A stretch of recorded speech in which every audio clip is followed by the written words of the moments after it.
In this video, I'm going to inflate this giant boat with this tiny 3D printed impeller with 2 AA batteries. Let's see how it goes. I'm not paying $35 for an electric pump. I'm going to 3D print my own. I jumped into Fusion 360 and started designing this super simple impeller with housing. All the parts for this project were made on this super cheap DIY 3D printer. Video link in the description. After making the impeller, I had to play around and test it a little bit. Added this kind of adapter piece on, and that goes in here. I think I did a great job taping it. Turn it on. So first I would say it doesn't sound great. Sounds like it's kind of dying. It's been about 3 minutes.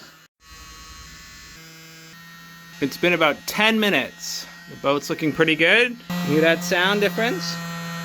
So it is moving air, but not a lot anymore. This was great because I could go to the lake with my son and bring this tiny pump and just attach it to the boat, and just after like 15 minutes, it was totally filled. It's just hot glue holding all this together.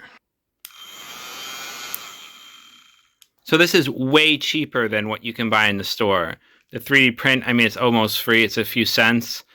And these components are super cheap, like $2 or $3. And then you get to design and have something functional. So you have a problem and you can solve it yourself with a 3D printer and designing your own solution. I think that's fantastic.